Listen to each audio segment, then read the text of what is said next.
Arimieri na twetigarete mbere ya githurano kinene gutafanio guku bururi-ini. Kamiti ya mihaka na ithurano IEBC ni thiete na mbere na mehariria ma githurano giki kiria tanyite gugakinyaniria maumirira mari na uma na waragania.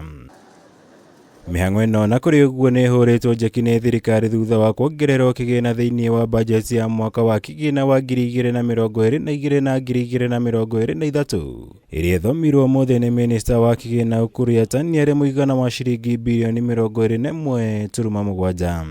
Mr. Speaker, in order to facilitate the 2022 general elections, we allocated Kenya shilling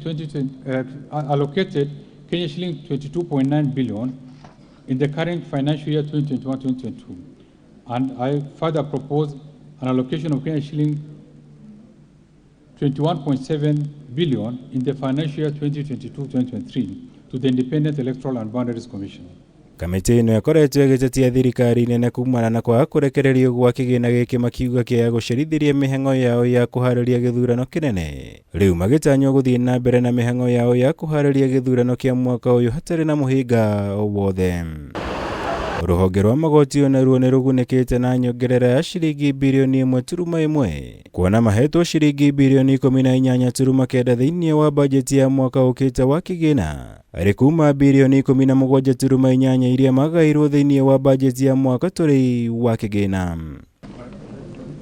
Mwene-ini wayo bunge ihetwo muigana wa ciringi mbirioni 50.2 iria ni nyongerera ya mbirioni 3.6 kuuma mwaka turi wa kigina kuria mathukiirwo muigana wa ciringi mbirioni 46.6. To enhance the oversight and legislative role of Parliament and access to justice, I propose an allocation of Kenya shilling 50.2 billion to Parliament and Kenya shilling 18.9 billion to the judiciary.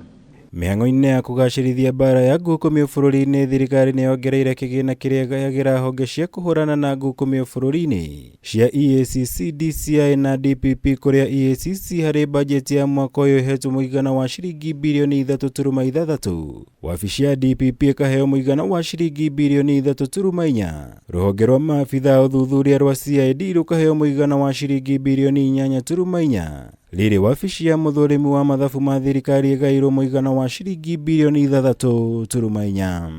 In order to enhance good governance and scale up our fight against corruption, I propose an allocation of Kenya shilling 3.6 billion for the Ethics and Anti-Corruption Commission, Kenya shilling 3.4 billion for the Office of the Director of Public Prosecution, Kenya shilling 8.4 billion for the Criminal Investigation Department Services, and Kenya shilling 6.4 billion for the Office of the Auditor General.